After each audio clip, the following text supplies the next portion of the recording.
Election commission का supreme court को challenge. Supreme court इंतखाबात की तारीख देने की मजाज नहीं। क्या सुप्रीम कोर्ट 14 मई की तारीख वापस लेगी? ज़ैगम साहब, ये बात जो सुप्रीम कोर्ट में आज इलेक्शन कमीशन ने कही है, इससे पहले जो इंडिपेंडेंट ज्यूरिस्ट हैं, जो कानून के एक्सपर्ट हैं, वो तो बहुत दिन से कह रहे थे और ये बात भी बहुत दिन से कही जा रही थी कि सुप्रीम कोर्ट ऑफ पाकिस्तान दूसरे इदारों के जो अख्तियारात हैं उनके अंदर तजावुज़ कर रही है, जो अख्तियारात एग्जेक्टिव को दिए गए हैं उसमें तजावुज़ कर रही है, जो पार्लियामेंट को दिए गए हैं उसमें तजावुज़ कर रही है, इलेक्शन कमीशन के अख्तियारात में तजावुज़ की जा रही है। बार बार ये बात की जा रही थी और वही बात आज इलेक्शन कमीशन ने की और बड़े मौसर अंदाज में कानूनी दलाइल के साथ दी। और एक बात जो हम इस शो में भी बार बार करते रहते हैं, यानी ट्राइकाटमी ऑफ पावर, कि मुल्क में ताकत 3 हिस्सों में तकसीम है और उसको ट्रेसपास नहीं किया जाना चाहिए, उसको तजावुज़ नहीं किया जाना चाहिए, वो भी इलेक्शन कमीशन ऑफ पाकिस्तान ने आज की है। उन्होंने जो कुछ बातें की हैं और बड़ी अहम बातें की हैं, देखिए, एक उन्होंने कहा कि जो सरकारी या आइनी इदारे हैं, आइनी इदारों का केस आप सुओ मोटो के तहत बराए मेहरबानी खुद ना उठाएं, क्योंकि जब कोई गलती हो जाती है तो फिर अपील की कोई गुंजाइश ही नहीं होती, फिर सिर्फ रिव्यू की गुंजाइश होती है और आप उसी बेंच से गुजारिश करते हैं कि मेहरबानी फरमाकर ज़रा अपने फैसले पर नज़रसानी कर लें। अपील के हक से आप महरूम कर देते हैं एक ऐसे मामले को जो किसी आइनी इदारे का मामला होता है। फिर उन्होंने ये भी कहा कि जनाब, पाकिस्तान के आइन में लिखा है आर्टिकल 222 में कि इलेक्शन कमीशन ऑफ पाकिस्तान के जो अख्तियारात हैं इसको पार्लियामान भी कम नहीं कर सकती और आपने हमारे अख्तियारात अपने हाथ में ले लिए। जो काम हमारा था वो आपने खुद करना शुरू कर दिया। आपने तारीखें देनी शुरू कर दी। का लफ्ज इस्तेमाल किया गया है उनकी तरफ से। जी माफ कीजिएगा, टूथलेस का लफ्ज इस्तेमाल हो रहा है सर कमीशन के लिए। जी बिल्कुल दुरुस्त है। जी बिल्कुल। देखिए, जब किसी दूसरे इदारे के आप अख्तियार लेते हैं और टूथलेस का वर्ड तो ये जाहिर करता है, वो कहते हैं कि हमें मुकम्मल तौर पर एक लिहाज से गैर मौसर कर दिया गया और उसमें कोई शक नहीं।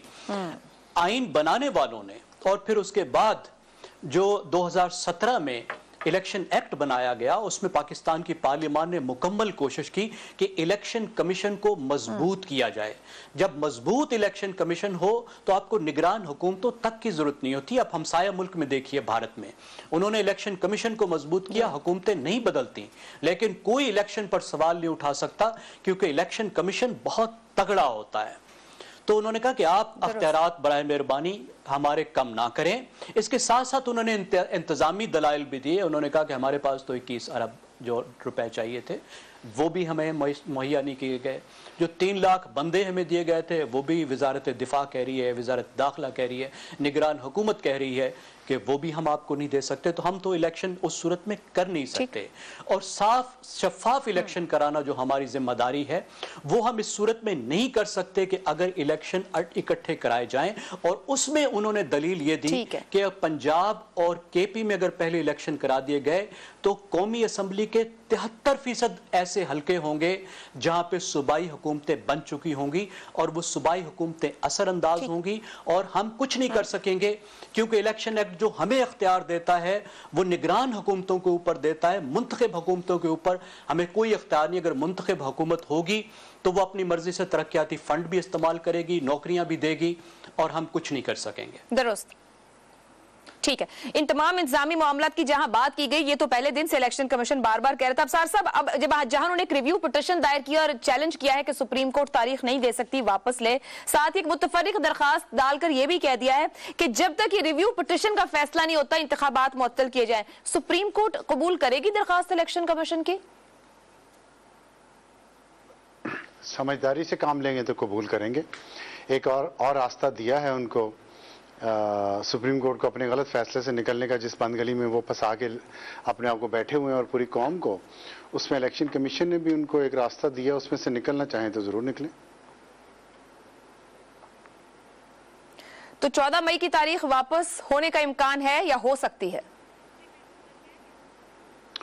देखें, इम्कान का तो मुझे नहीं पता, होनी चाहिए, मेरा तो ये ख्याल है। क्योंकि मैं आपको एक बात बताना चाह रहा हूं कि कल मुझे रावलपिंडी हमारा ये इधर करीबी शहर है, पिंडी बहुत मशहूर है, आपको पता है। वहाँ पे एक रिटायर्ड मेजर साहब है, मेजर सरवर, उन्होंने मुझे फ़ोन के पहले भी वो फ़ोन करते रहते हैं और उन्होंने बार बार ये कहा कि पब्लिक सर्वेंट और पब्लिक रिप्रेजेंटेटिव में फ़र्क होता है। वो खुद पब्लिक सर्वेंट रहे हैं और उनका कहना है कि मैं कब्र तक, जब तक मैं कब्र में नहीं चला जाता तब तक मुझे जो सरकार पब्लिक एक्सचेकर है, टैक्स पेयर्स के पैसों से मुझे कुछ ना कुछ मिलता रहेगा, या घर होगा या मुलाजिम होगा या पेंशन होगी। तो उन्होंने बताया कि पब्लिक रिप्रेजेंटेटिव जो होते हैं ना, वो एक ख़ास वक्त के लिए भेजे जाते हैं, उनका टेन्योर होता है, उसमें जाते हैं वापस आते हैं। पब्लिक सर्वेंट तो शुरू से जॉब करता है और ज़िंदगी के आखिरी लम्हे तक वो पब्लिक एक्सचेकर पे होता है उसका डिपेंडेंस। तो ये फ़र्क है पब्लिक सर्वेंट और पब्लिक रिप्रेजेंटेटिव में। पब्लिक रिप्रेजेंटेटिव्स ने अदलिया को और फौज को अपने आईनी काम के जरिए तहफ़्फ़ुज़ दिया है कि उनको आइन में तहफ़्फ़ुज़ दिया है, इसीलिए कि वो पब्लिक सर्वेंट है, अपना काम सही तरीके से करें। अब पब्लिक सर्वेंट का अगर आप पब्लिक रिप्रेजेंटेटिव्स का आप रोल देखें पिछले कई सालों में, और ज़्यादा मैं पुरानी बात नहीं करूँगा, मैं आपको ज़ाती तजर्बा बता रहा हूँ। जस्टिस वजीहुद्दीन का आपने नाम सुना होगा, जो पीटीआई के बहुत अहम मेंबर थे और फिर उनको निकाल दिया गया क्योंकि उन्होंने करप्शन पे उंगली उठाई।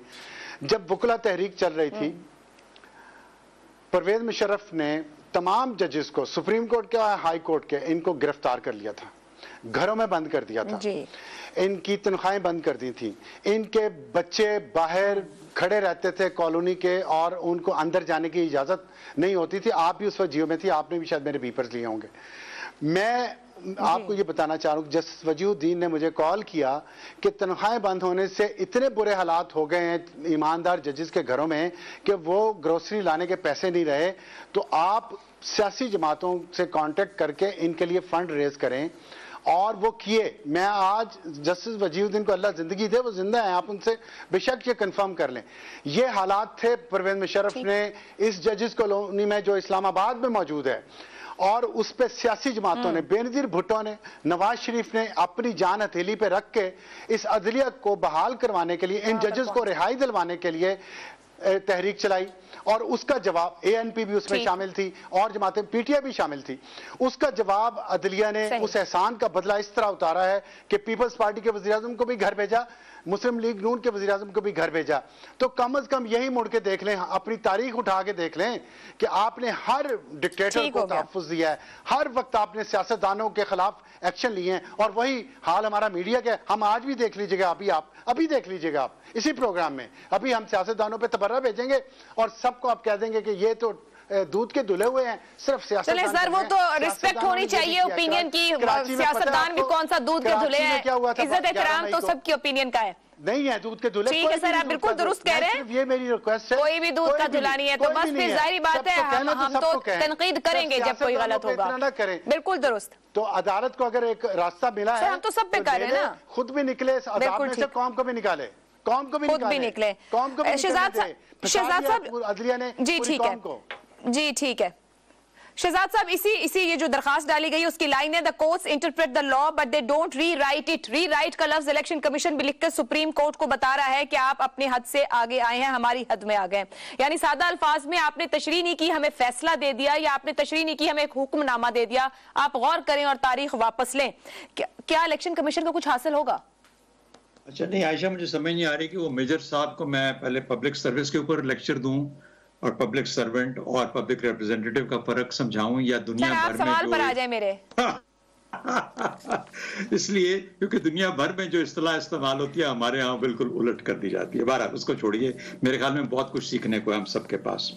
आपका सवाल कि सुप्रीम कोर्ट को क्या, देखिए सुप्रीम कोर्ट तो इस वक्त तख्ता मश्क है हर तरफ से। इसी प्रोग्राम के अंदर कितना, अभी आपने सुना क्या कुछ उसके बारे में कहा जाता है जजों की, तो ये तब खत्म होगा जब नवाज शरीफ साहब की सजा माफ हो जाएगी, जब वो वापस आ पाएंगे, और वो माफ होगी फिर वो वापस आ जाएंगे। तो जब तक वो नहीं होता उस वक्त तक 3 टारगेट हैं, बाजवा, फैज और साकिब निसार और ये जो चीफ जस्टिस है सुप्रीम कोर्ट के, वो 3-4 जज।